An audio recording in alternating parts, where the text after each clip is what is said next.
To one and all present here. On behalf of Guru Nanak College, I, Subdeep Sondhi, Assistant Professor, Department of BCom Bank Management, welcomes you to the national webinar on Internet Security and Mobile Phone Security for Students and Households. As we all know, in this technical era, how much importance, how much important is Internet security for us? How much important is our passwords, our identities? So hence today we have amidst us Muhammad Salim Khan sir, scientist and additional State Informatics Officer, National Informatics Center, Jammu and Kashmir, Ministry of Electronics and IT, Government of India, to create an awareness and make us alert about the internet security and mobile phone security for students and households. May I request Dr. M.G. Raghunathan Sir, Principal, Guru Nanak College, to welcome the gathering. Sir, please. Good morning, one and all present here. Most respected resource person of the day, Dr. Muhammad Salman Khan, Scientist F and Additional State Information Officer, Jammu and Kashmir. Beloved Head of the Department, Mrs. Rama, my dear colleague, Mrs. Maitreyi, and Miss Sukdeep Sondhi, and all my colleagues who are attending now. Just now, I saw Mr. Sankar Narayan also. I'm very happy to be a part of this because this is a wonderful topic also, mobile security, and this is the problem which now we are facing now. We are taking class in the mobile, and we are facing some intruders coming in with the name of other names and giving trouble to us. And I hope that today some of the little problems will be solved by the expertise of the speaker of the day. Sir, on behalf of Guru Nanak College, a hearty welcome to you, sir. And Guru Nanak College has got some association with that MOU, something else with Jammu Kashmir and Tamil Nadu state, especially Guru Nanak College has got some collaboration with Jammu and Kashmir, doing wonderful work regarding that webinars and many academic activities. In that way also, this webinar will be of importance to us. And Madam BP2 has joined us. Yes, Morning, Madam. Hearty welcome to you also. And all colleagues who are attending this webinar, a hearty good morning, welcome. sir. Yes, madam. Yes, madam. Yes. And my dear students, utilize this chance, and maybe it will be, if it is very both mutually, if it is more of a discussion, it will be much useful for us. Ask as many a number of questions which you want to clarify from our resource person, because the Jammu Kashmir is the place where most of the times mobile phones will not be working. So he might be knowing very well about the problems and securities related problems. Because last time also I went, whatever the mobile SIM card which I took there to Jammu, it didn't work at all. I have to depend on my friends only to take care, to ask them to mobile for some time to call back here to college and to my family also. So in that way, I feel that this is the eminent person to throw more light upon the security of mobiles and security of internet also. Sir, with these few words, I wish the Department of Bank Management for arranging a wonderful program, not only in bank management, to manage the mobile security and to manage the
Let me go back to the time. Let me look back at the period from now backwards over the last 15 to 18 months. The entire world has been engulfed by this terrible, terrible COVID-19 pandemic. And India, of course, we are bearing the brunt of the very catastrophic second wave. So people have lost their relatives and loved ones, and people have lost their livelihoods, and prices are up, production is down. So many things. Economically, we are in trouble. Go back to the time. But at the same time, as far as online activities are concerned, online activity of various kinds, somehow this pandemic gave impetus to the online activity in every sphere of our lives. Right from the government to education to e-commerce, everything, whatever you. Because people were not going outside. The private companies, especially the IT majors like Google or Infosys or TCS, they allowed their employees to work from home.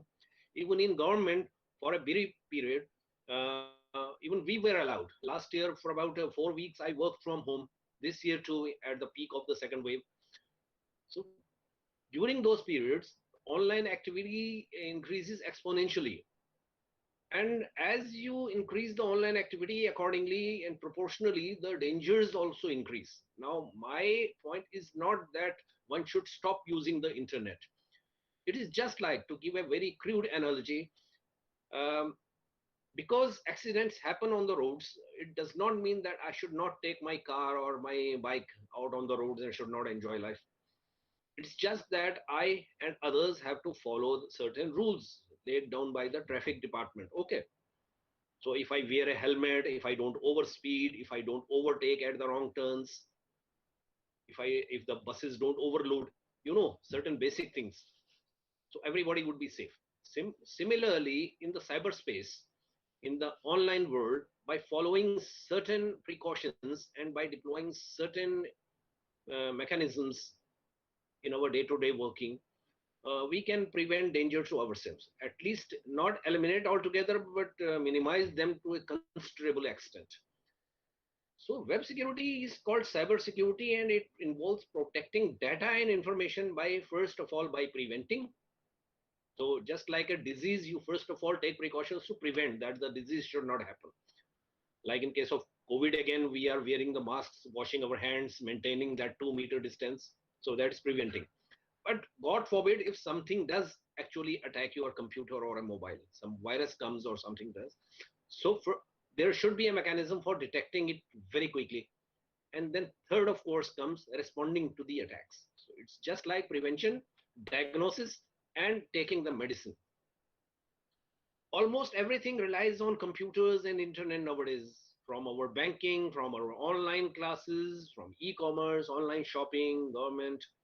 Government is providing so many online services, right from land records to treasuries to Vahan and Sarthi in the transport department. The electoral rolls are computerized. Even the courts are functioning in a virtual mode. Why do we need to protect our data? Why do we need to keep our data secure? There are 4 dimensions to it. One is confidentiality, because the data needs to be shared with people on a need to know basis. Everybody does not need to have access to every piece of data.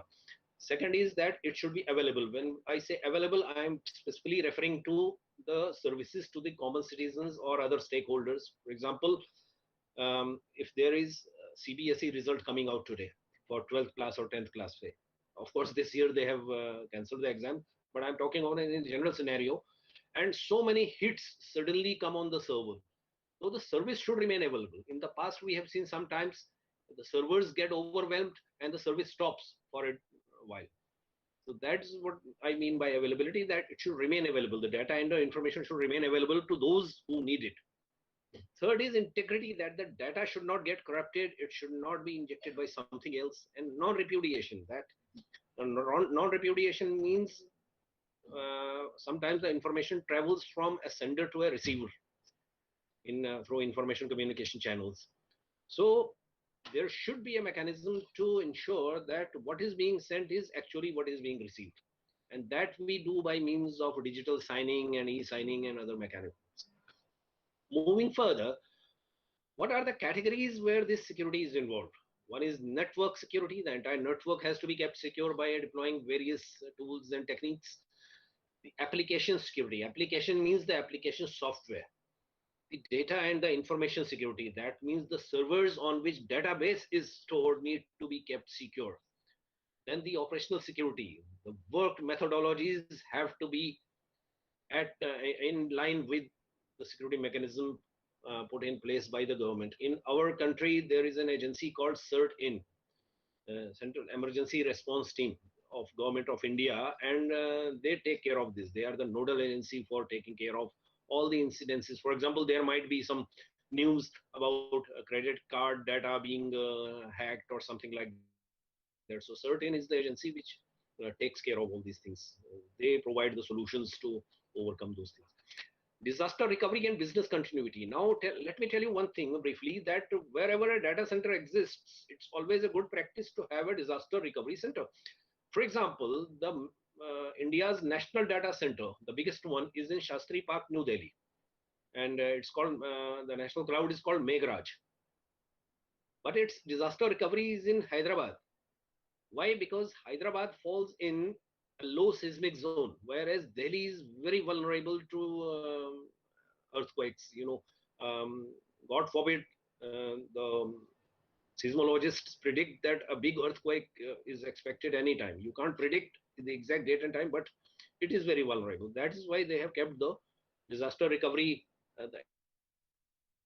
Hyderabad. All the data is replicated in real time there, so that if something bad happens, the business should continue, because all the government websites and portals are stored there.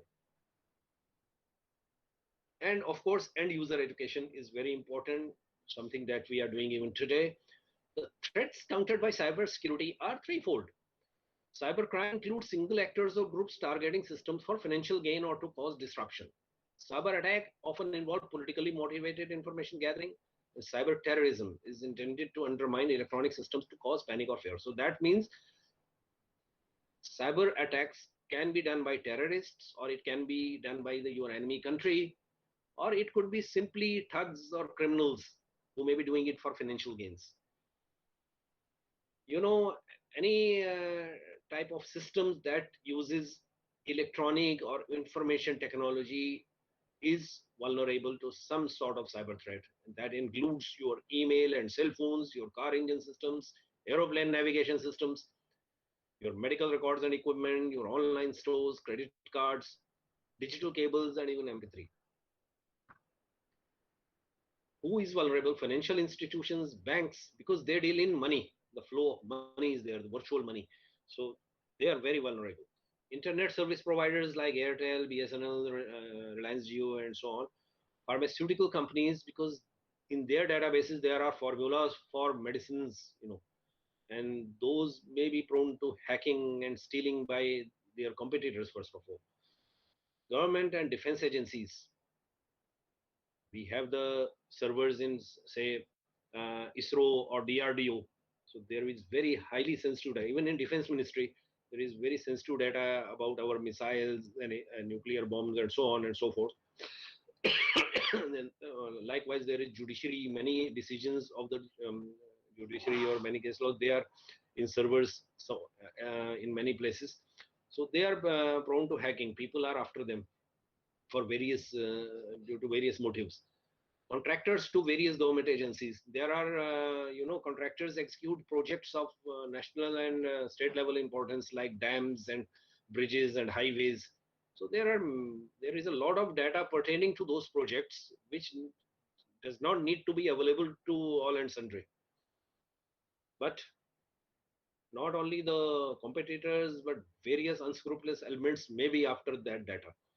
Then multinational corporations, of course, virtually anybody on the internet is should not assume any private security. Okay. Types of threat encompass loss of data, programs, and the bad impact of viruses. Threat to assets like your bank account, your credit cards or debit card. Loss of privacy and physical threat. This is very important from the point of view of this third one is very important from the point of view of students and children. There are three types of people generally: hackers, crackers, and script kiddies. And I will briefly tell you about what these three terms mean. A hacker is a person intensely interested in the arcane and recondite workings of any computer operating system. Hackers are most often programmers. Generally, people say that, okay, hacker is not necessarily bad, let me tell you. In fact, many institutes in small and big towns and cities in India, they are offering courses in ethical hacking. They call it ethical hacking. Because if you use only the term hacker or hacking, it somehow there is a negative connotation attached to it. But when you prefix is by using the word ethical, it assumes a positive connotation. A hacker is often a computer programmer who has insight into intricate working of the computer operating system and programs. A cracker, on the other hand, is a negative-minded person, one who breaks into or otherwise violates the system integrity of remote machines with malicious intent. His intent is always malicious and negative. A script kiddie, skiddy or skid, is an unskilled individual. It could be a student of 7th standard or 6th standard, or even maybe school-going kid, who uses scripts or programs such as a web shell developed by others to attack computer systems and networks and deface websites. Now, what are the type of perpetrators? Why do they do it? It could be ranging from thrill seekers wanting a challenge that I can do it, so I get some kicks out of it. It could be a common criminal or a gang of criminals looking for financial gains. It could be industrial spies trying to gain an advantage. Sometimes a corporate house may employ crackers to spy into the data of their competitors. You know, Coca-Cola may do it for Pepsi or like this. It could be a group of terrorists seeking to cause destruction. It could be one government against the other government. It could be China against us, for example. Different objectives exist to access to varying resources, and they are willing to take different levels of risk to accomplish this objective of theirs. What are the data security threats that can be faced? One or more of these. Personal, official, and corporate data can be lost or corrupted. There is a breach of privacy. Your personal profile, your photographs, for example, may fall in wrong hands. People may gain unauthorized access to your bank account, for example, or your email account. Data corruption on your system, on your mobile, in your data center. There would be spam, spoofing, phishing. I will be briefly explaining all these terms. What is spoofing and spam and phishing? Bluetooth and broadband vulnerability. You know, Bluetooth is not so secure. One should use Bluetooth only when it is required to. For example, when I have Arogya Setu app installed on my mobile, it does require me to, switch on my Bluetooth. It asks for a permission, you must have noticed. Switch on the Bluetooth. Yes, no. I click yes, and then it does switch on the Bluetooth, and Arogya Setu operates. But otherwise, you should not use Bluetooth indiscriminately. Hardware and software tools, and there are brute force attacks which may cause into denial of service attacks itself, and fraudulent IT support also over phone or email, that we will offer you this, whatever. What are the symptoms of infection? What are some of the common symptoms of infection? The computer program or an app on your mobile may take longer to load than normal. Longer, not by 10 or 20%, but maybe twice the time or thrice the time that it usually does. And that is usually the sign of something wrong having gone with your computer or laptop or mobile phone. Some spyware may have come, some virus may have entered your computer or a mobile phone. Computer's hard drive constantly runs out of free space. You are not creating files or content, but somehow the storage space is getting filled up unnecessarily. So that is definitely it's just like a cancer, those cells are growing on their own. So just like that, unspurious data packets are growing inside the computer's memory. The DVD drive or the hard disk drive runs when you are not using it. It should normally operate only when you are copying to a computer or copying data from it, or when you are booting it or shutting it down. Otherwise, in the normal mode, it does not make sounds or it does not look busy at all. So if it does, that means something has gone wrong. New files which you have not created or downloaded keep appearing on the system, and you will ask yourself where from this file has come. File name extensions change inexplicably. You know, in computer files, every type of file has a definite 3-letter extension, normally 3 or 4 letters. For example, a Word file has .doc or .docx extension. Name could be anything of your choice. A PDF file has .pdf, an MP3 music file has .mp3, and so on. So sometimes, even if a file name extension is not there, it will automatically change the extension, and then that file becomes unusable.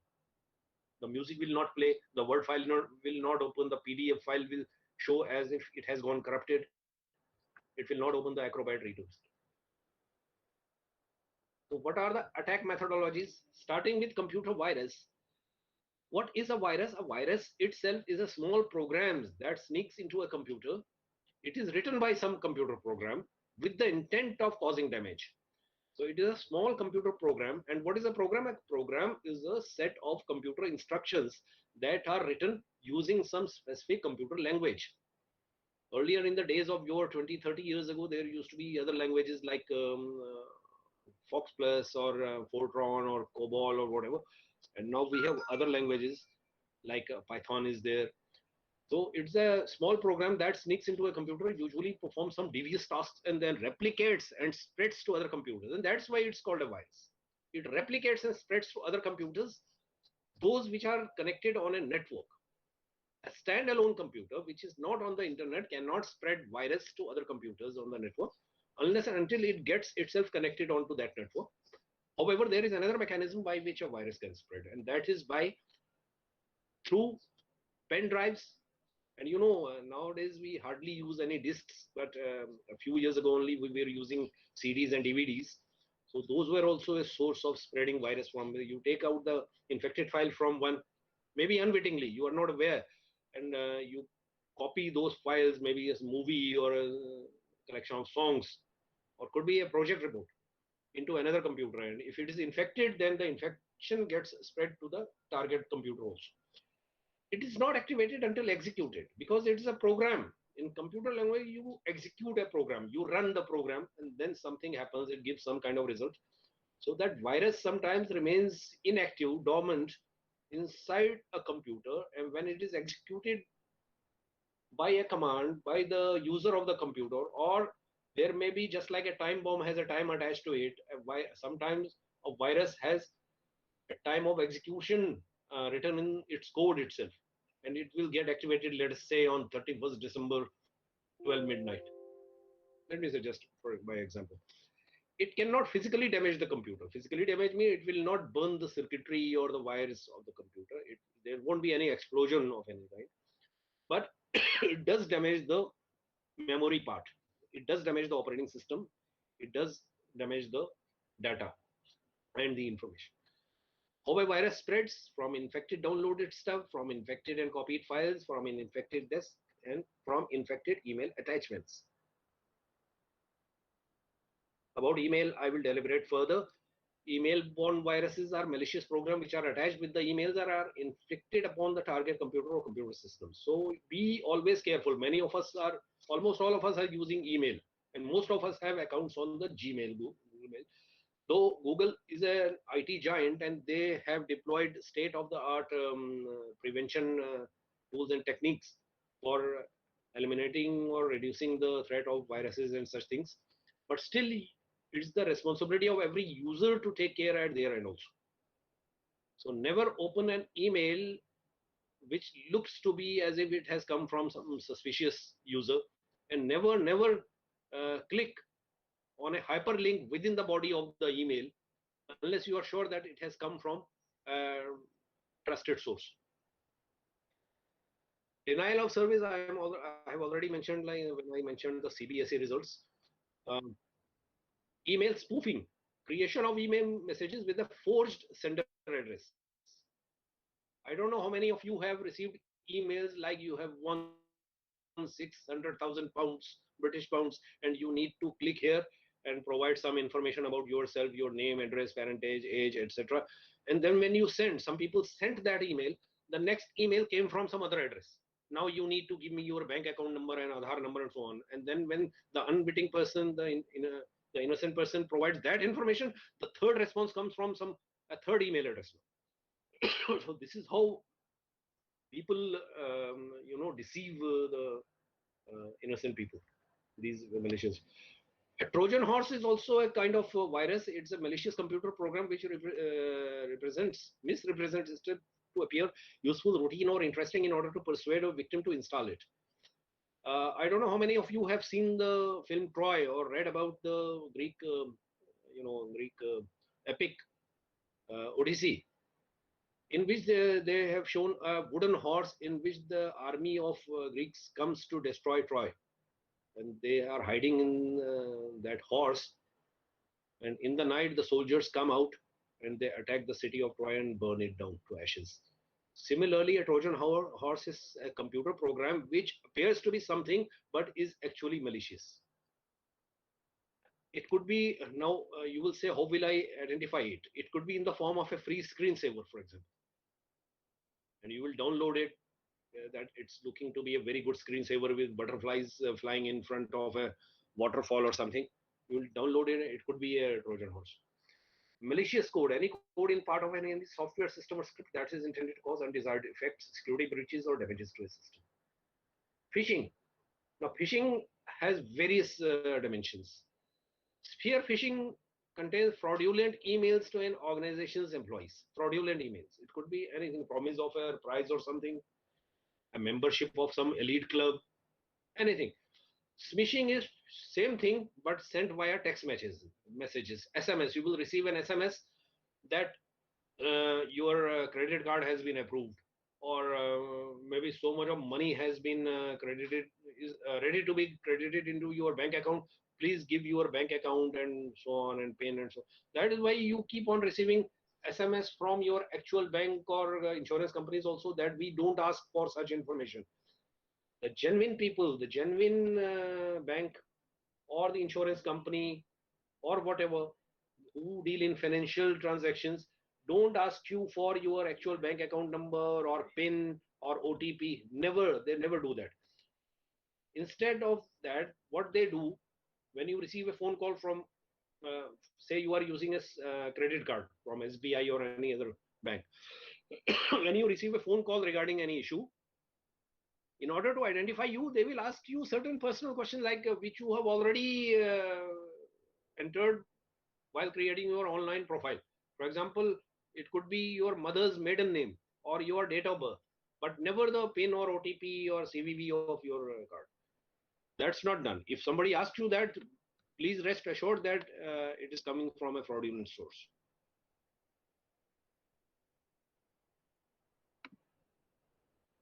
Yeah, wishing.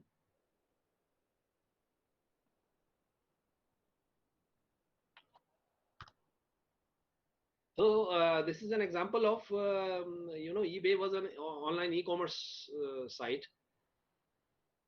Dear eBay member, we regret to inform you that eBay account could be suspended. Now, unnecessarily, the person is being informed, the client is being informed that his eBay account could be suspended if you don't update your account information. Please click here. You can see in the third line there is a hyperlink. So as soon as he clicks it, first of all, if you receive some this kind of mail, it looks very professionally designed. It looks genuine. But you have to ask yourself whether that is really the case. Why would your account be suspended? Housewives these days keep on getting phone calls in. There are people, but you have to train yourself to distinguish, to learn to distinguish between genuine calls and fake calls. A genuine caller will always introduce themselves that I am so and so. They will tell their name and tell you where from they are calling. Okay, I am Miss Renuka Mahajan, for example, from SBI credit cards. Whereas a fraud person will normally they will say, हम insurance company से बोल रहे हैं. I actually have got such phone calls, and I say, which insurance company? He would ignore my question and say, you have insurance policies. Of course, everybody has. So I would say, yes, I do have insurance policies. So what do you want to know from me? You would say, your premium is due. Sometimes they do have half the information somehow. I don't know how. They may have stolen data or something. Your premium insurance is due by 30th of June. And I would recall, I would say, no, my insurance premium is due by 31st of July. And if he is not brave enough, he would immediately cut the call or proceed further. So once or twice, I had to lodge an online complaint also using the normal grievance reversal mechanism. So if it is happening to me, but I do have, because I'm in this business, so I'm able to identify the fraudulent people. Likewise, you have to train yourself. And if you are not sure, then you have to seek the advice of some expert. Please read about these things, educate yourself, because now you cannot just avoid internet. Online activities, internet is here to stay. Okay. You have to be on the internet in for some work or the other. As I said in the beginning itself, it could be education, or it could be online buying from Amazon or Flipkart or Myntra or whatever. It could be booking railway tickets or airline tickets. It could be booking as something as simple as booking cinema tickets for the evening show. So you are there, you are making payments using your credit card, internet banking, debit card, and so on, maybe even Paytm. You have to be very careful. What are the other things that do come? Spyware.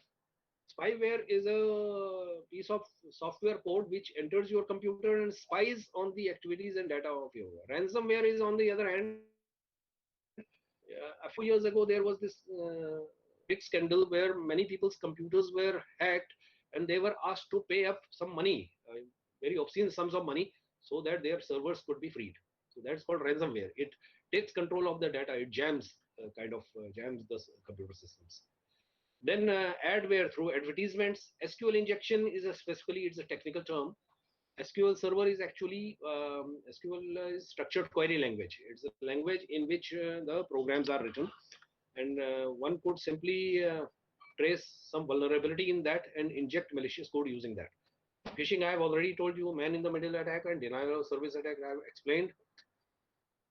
Mobile security threats, malicious apps and too many permissions, unsecured Wi-Fi networks. Now this is very important, and I will tell you in detail about this.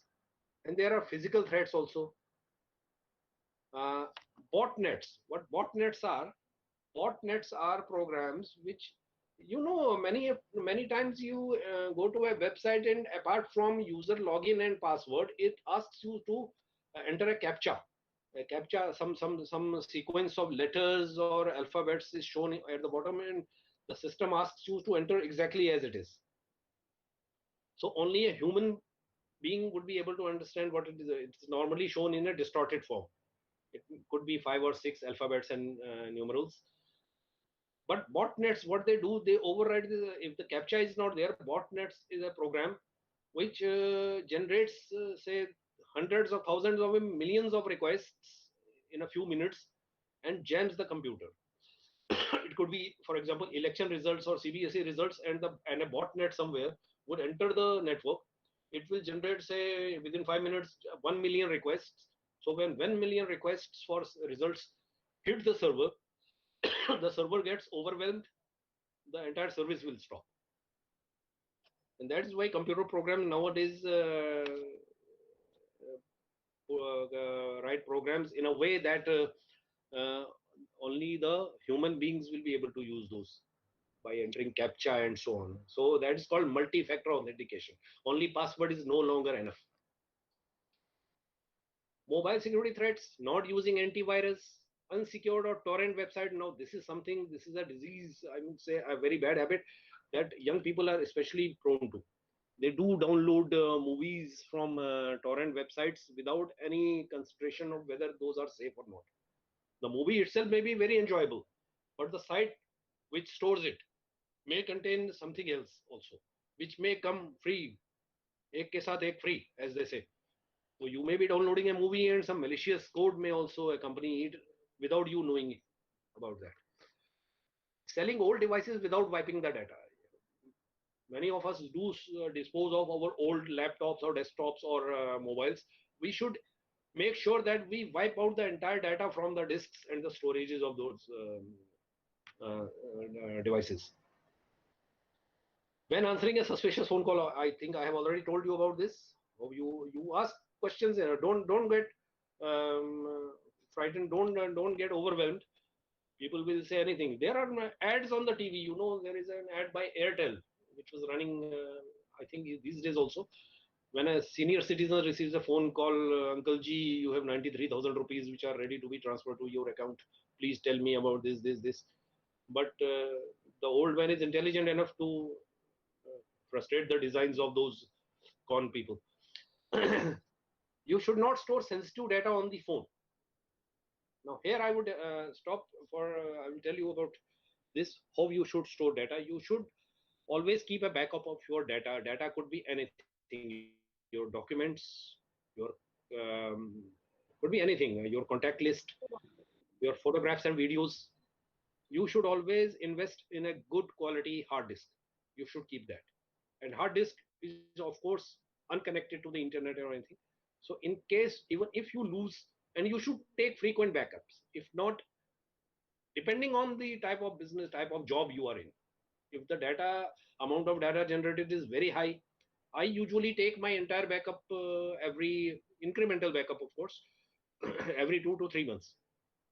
But I keep copying the data from my disk, and I keep at home also, and a hard disk also, every week or so, 1 week or so.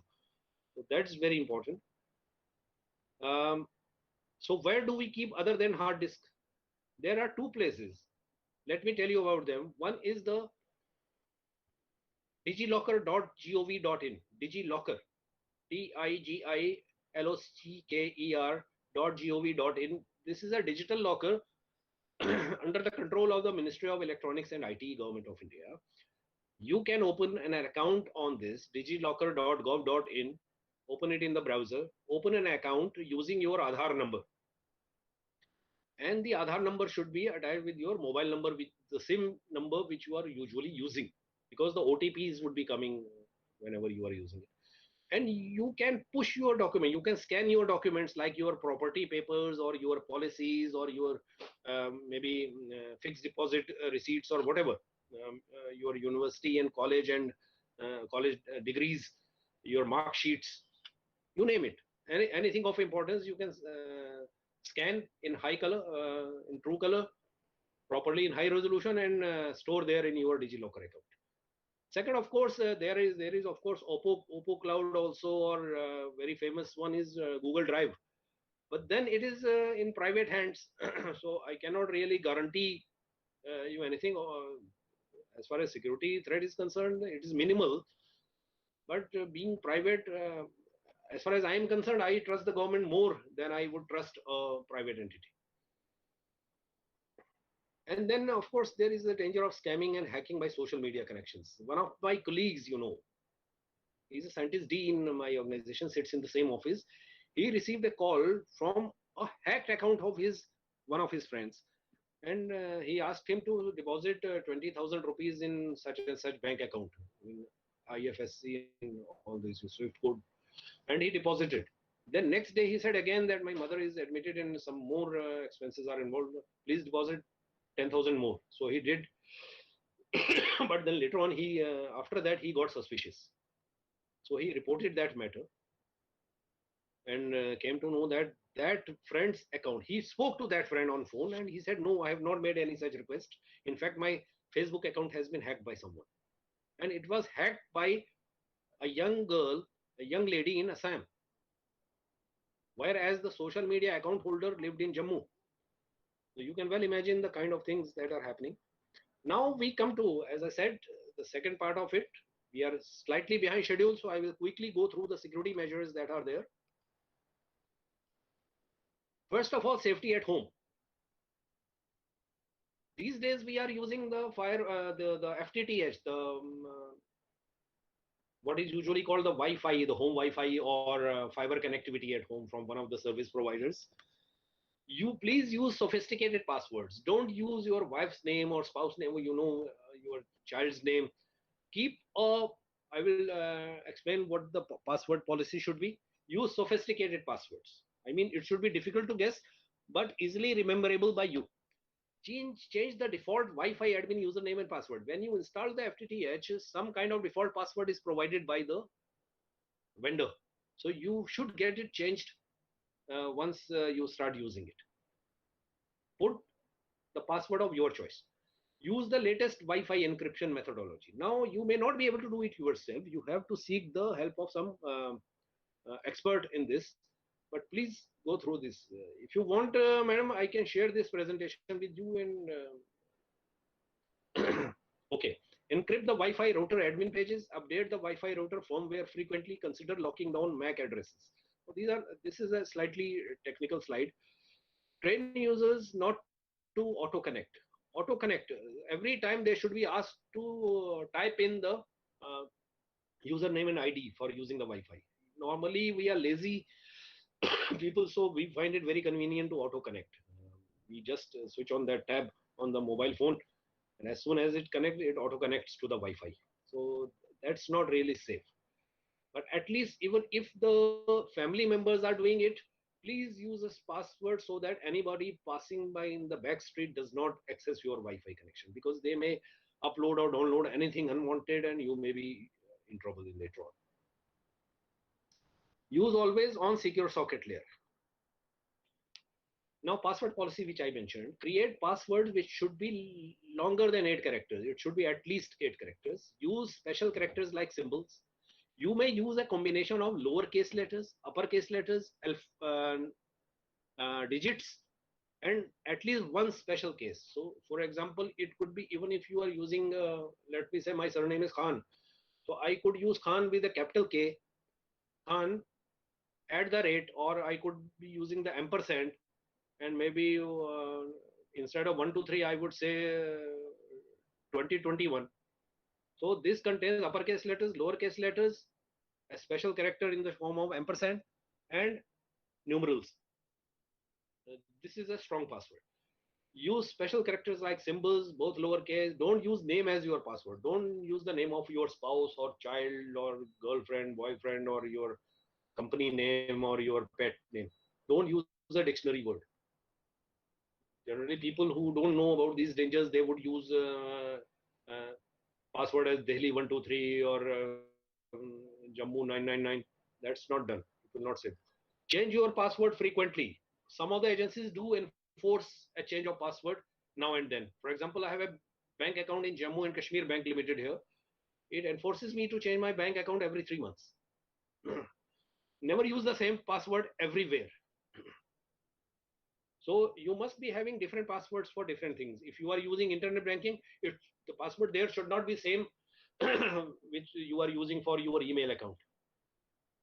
Don't write your password anywhere, not in your diary or in your file or anywhere, because it's very easy to read then and anybody can gain access to your stuff, Never reveal your password to another person by writing or by telling or anything. We do sometimes reveal it. For example, officers do tell their password to their personal assistant. Okay, please check my email, and if there is something important. But then it should be done if only you trust that person 100%. Use a screensaver on your computer, because screensaver have a time when the screen is inactive for a certain amount of time. The screensaver would start running. Suppose you are out for a lunch break and you take say 45 minutes. That you will have lunch and then you will stroll around in the porch or somewhere in the lawn in your office. So all the while your computer screen would be on, and it would be freely open to anybody who may come in your absence to your cabin and do whatever they like. So screensaver, normally with a time lag of maybe 1 minute or 2 minutes is sufficient. After 2 minutes of inactivity, it would start running.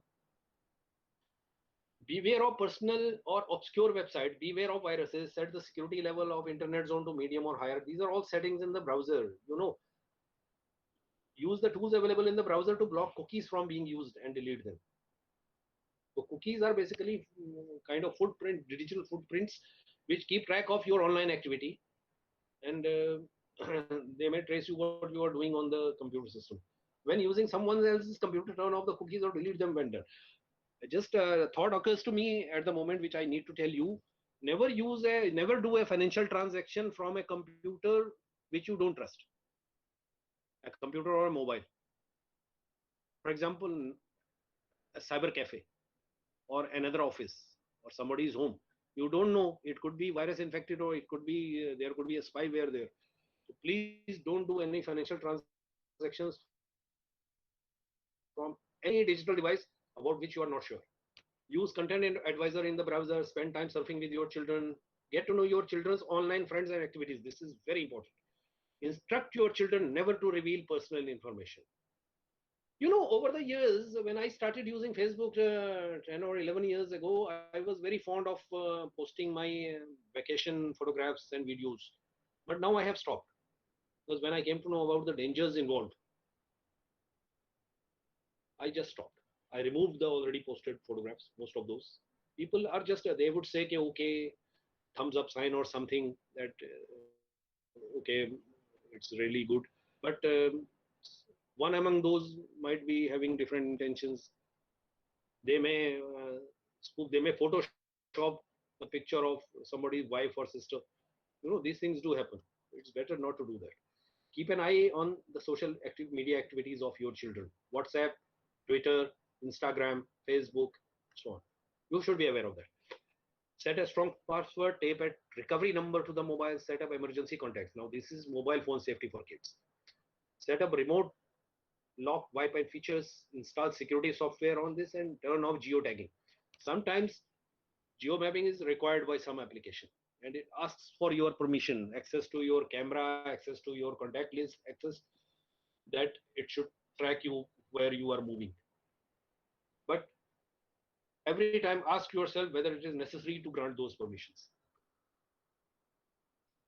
Mobile phone safety for kids, again, know the school mobile phone and mobile device policy. Teach your child not to reply to unknown sender or callers. You just cut the phone. If you're not sure, just teach them to disconnect the call. Set rules for new apps and games. Discuss cyberbullying and review your contract together. Read the privacy policy of your employer and the internet service provider. Read the privacy policies of the website that ask you to reveal personal details.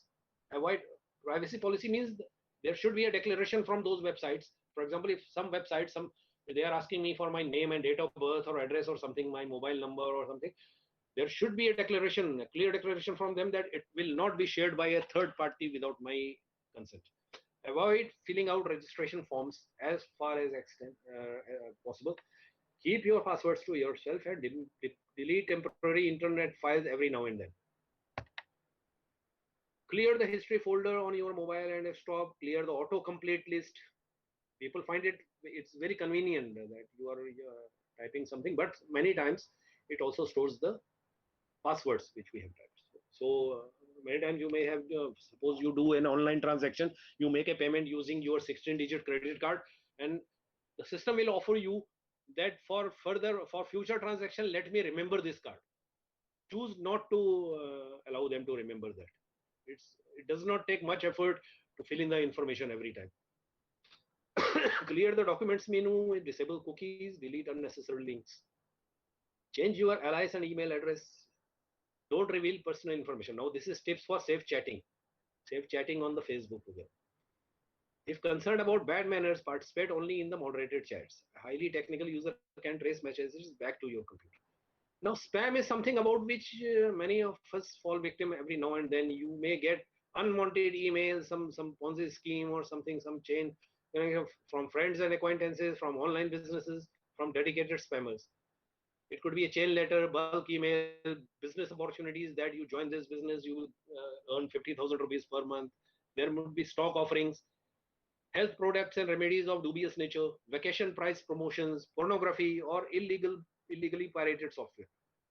Please avoid them and put them in the spam folder. Normally, these days, good email clients do have that facility for categorizing a received email as spam. Next time, you will not receive an email from that source.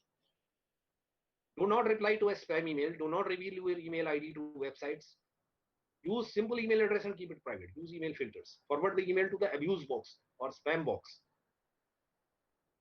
Okay. Do not assume any privacy. Never send email in an angry mood. Delete unwanted messages permanently. Use encryption. Encryption means you may use a digital signature or an e-sign. Digital signature you have to obtain. It normally costs around 1100 to 1200 rupees. One has to fill up a form, give a photograph, and some basic information about your phone number, name, address, designation, and at this, certain agencies like Satyam or maybe Rediff, they generate a digital signature and it comes in the form of a small device like a pen drive, which you use to encrypt your email or your reports or whatever. A judge may use it to encrypt judgment. E-sign, of course, is something else. It does not cost anything. It is related to your Aadhaar number, your 12-digit Aadhaar number with which your mobile number is attached. And when you are using, suppose, e-office, online e-file, so you use e-sign, you choose to e-sign it so that the receiver of that file would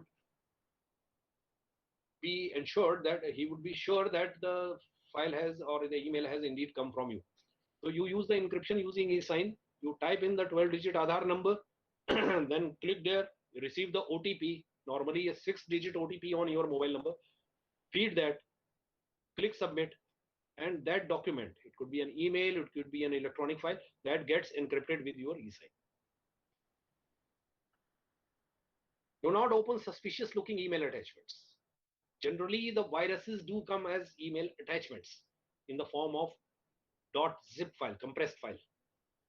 Use up-to-date antivirus software, follow good password practices. I have already told you, log out of web-based email account when you are finished your task. Don't leave it on. Okay. Safe e-commerce. My last section is on safe e-commerce. It's already 12, so this is the small section. While doing online activities, when we are shopping for something, please beware of these danger signs in e-commerce. When you go in on an e-commerce site which is selling products and services, please note if there is no address or telephone number, contact number of theirs, that means you should not do business with that portal or website. The company is based in another country, so because it will not be governed by laws prevailing in your country, we have the Information Technology Act 2021, which is an updated form of Information Technology Act 2008. And first time it was enacted in 2000, in the year 2000 under the Atal Bihari Vajpayee government. Now 2021 Act has certain stringent provisions. It may not be applicable to say Canada or Bermuda or anywhere.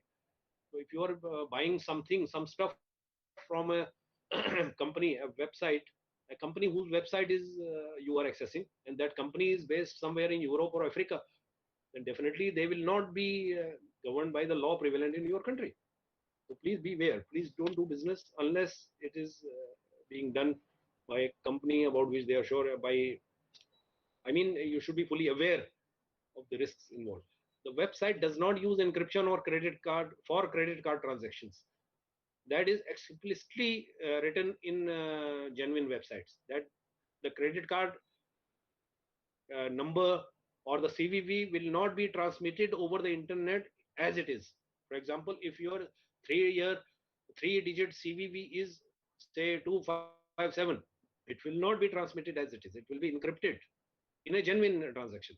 But if it is fraudulent, it will be transmitted as it is. The 16-digit number will be transmitted as it is. And there is something known as spoofing. Spoofing means in between somebody will pick up that data and they may rob you of your money. The URL is the website address. For example, www.timesofindia.com. This is called URL. The URL, Uniform Resource Locator. The URL display does not match the name of the company. Now, suppose the name of the company Messrs. Alpha Enterprise, but the URL does not. URL is something else. So it looks suspicious. Normally, the companies name their website in such a way that there is some kind of match. One example I gave you, just Times of India Group. So there, the e-paper site is called www.timesofindia.com, or my own National Informatics Center, it is nic.in.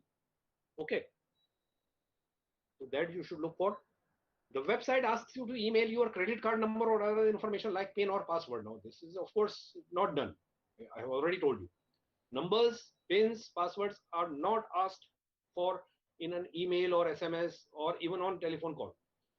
Anybody asking you is definitely a fraud. The website asks for unnecessarily detailed information. It does not have a privacy policy, or it appears amateurish and poorly designed.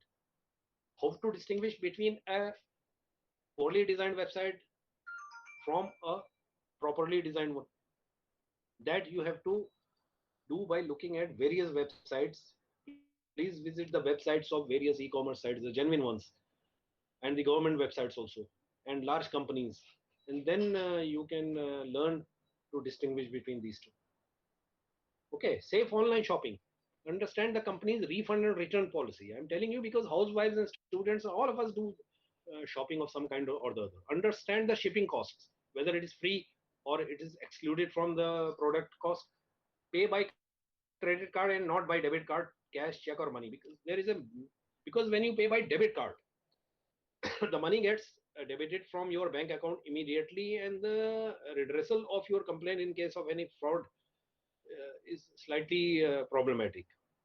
Whereas when you pay by credit card, your bill will not come until the next bill cycle is due. And in case any fraud is there, you will get enough time to lodge your grievance, and there are high chances that your grievance will be redressed by the time the bill comes. So you may be saved accordingly.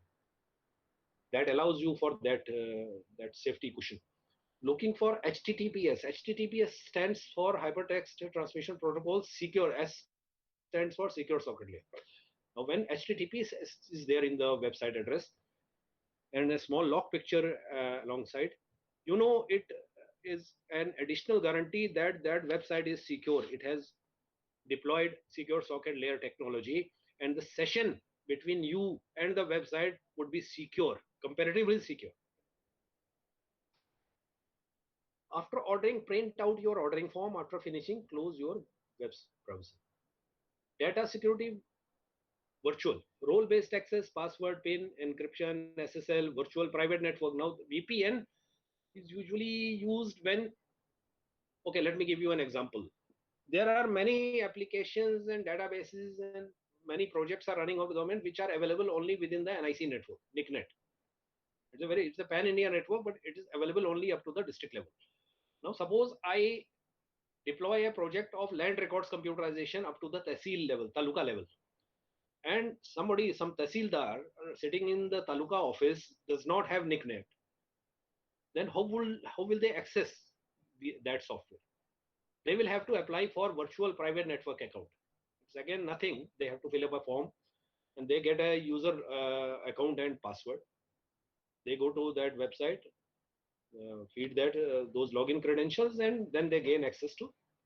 So this kind of an electronic lock and key additionally to gain access to a network which is not otherwise available on the open web, the internet. Okay, digital signatures, I have already told you. Biometrics, you must be aware that I'm sure in many places in your college also you are using the biometric attendance Aadhaar based. Certainly we are using here in NIC as well as in the state government offices. Antivirus and firewall is something. Firewall is a mechanism, a combination of hardware and software which is deployed not only in the data center to protect. Firewall, as the name implies, it's an outer defense mechanism. It prevents hacker or any malicious activity from gaining access to the servers which are hiding behind the firewall. Okay. Data security physical. Now we come to the physical world from the. You need to have a backup and disaster recovery policy. We need to have locks, physical locks, I mean, and storage, protection against the fire, moisture, shocks, uninterrupted power supply. Now, this is not, of course, many of these are not applicable to our homes and small offices, but still I'm telling because at home you should, if you are not having UPS, you should have the inverter. Many of us do have small inverters at home, 1 kVA or 2 kVA. You must keep your computers in places where it is not accessible to general people. Maybe it could be in a study or somewhere. And you should be very, once again, at the risk of being repetitive, let me tell you that you need to have a backup, data backup policy for yours. Okay.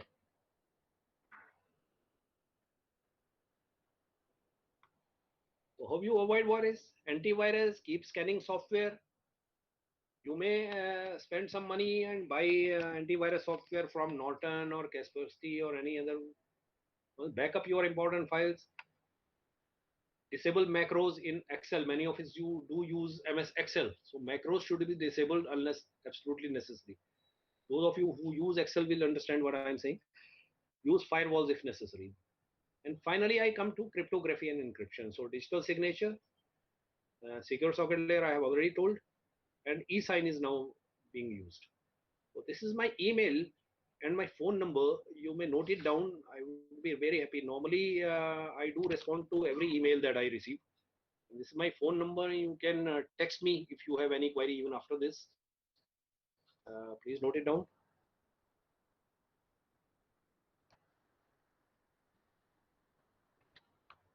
So thank you for the patient listening. I have overshot the time by some amount, but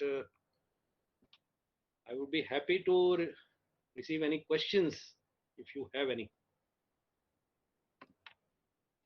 I haven't gone through the chat box as yet.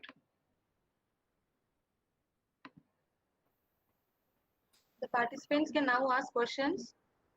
You can put your questions in the chat box. The participants. Or you can unmute yourself and ask questions now. Yeah, one by one you may ask questions if any. Raghavan sir is there. Good morning, sir.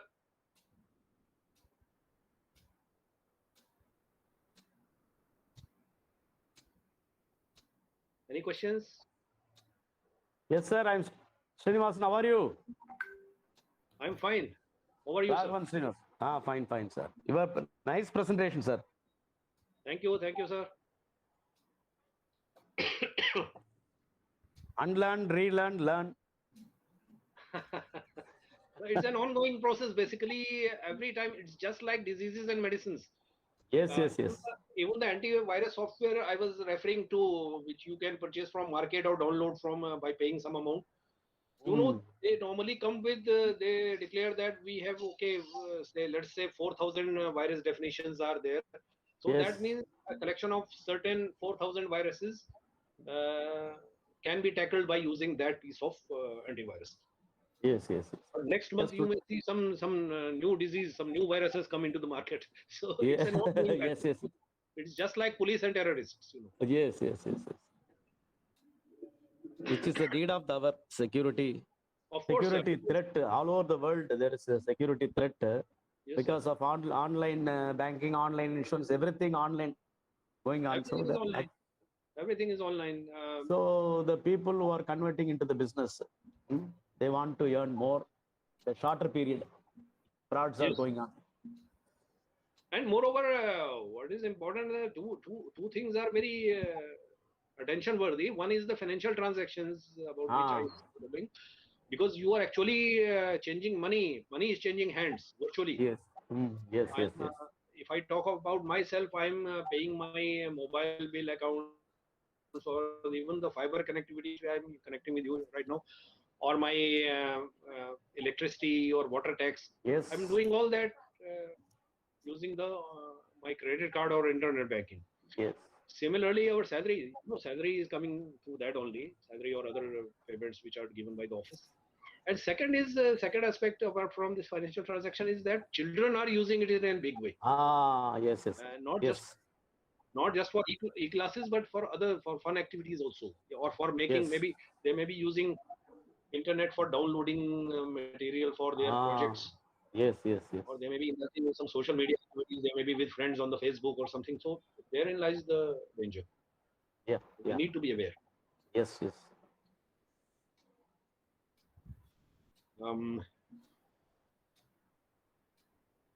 Any questions from any of the participants other than that?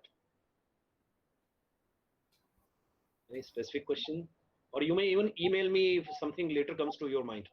I have already provided my email ID and phone number. Sure. Yes, Thank you very much, sir, for your very, very informative session and presentation. And we have learned a lot of things today regarding the security of internet and mobiles and everything. Now I call upon Dr. G. Shankaranarayanan, Assistant Professor, Department of Bank Management, to render vote of thanks. Sir, please. Thank you, ma'am. So, on behalf of the School of Management and on behalf of the Department of Bank Management, Guru Nanak College, Chennai, So I am indeed of privileged to propose the vote of thanks for today's webinar on internet security and mobile photo security for students and households. I am indeed honored to thank the resource person for the day, Muhammad Salim Khan, Scientist F and Additional State Informatics Officer, National Informatics Center, Jammu and Kashmir, Ministry of Electronics and Information Technology, Government of India for having given his valuable inputs for the students and households using internet and mobile phones.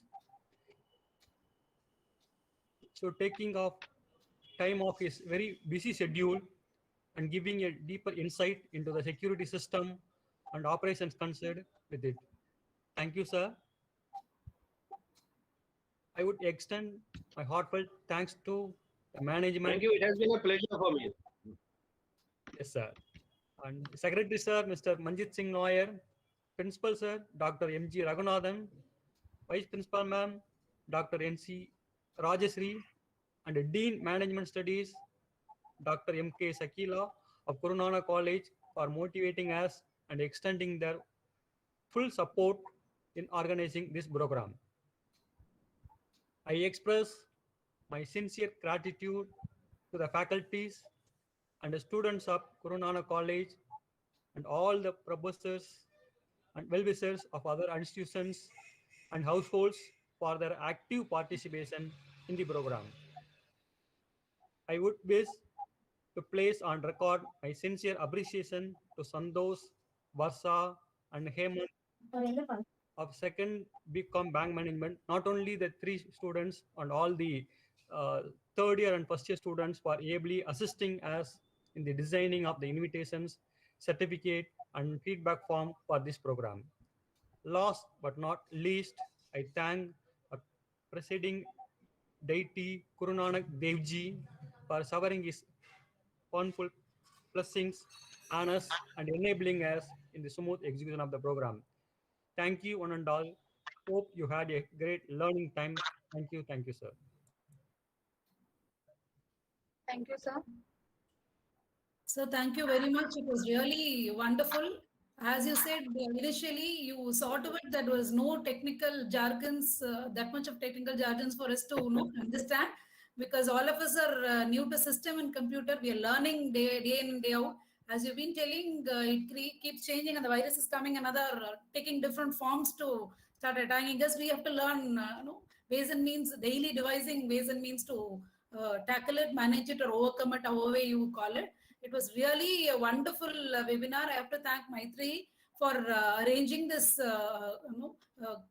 contact person of such a caliber. Thank you, Maitri. She was a contact person, connect for us to get in touch with sir. And I'm really honored to have a wonderful team of BM department who are actually with me, both students as well as faculty members, who made this program really a wonderful one and a useful one. As we are seeing in the chat box, it is really a useful one, which has been shared by all of them.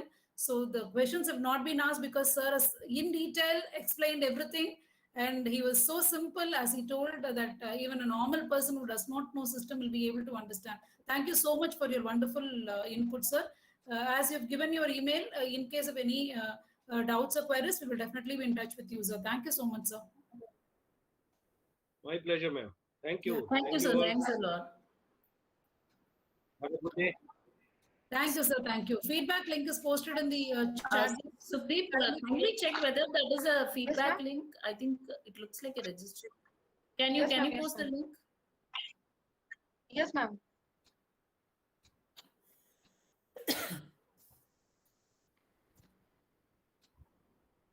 Ma'am, in the feedback link, there is no name, ma'am.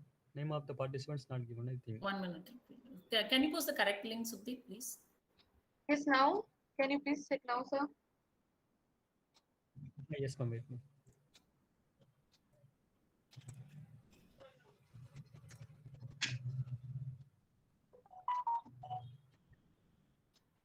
So now it's okay, ma'am.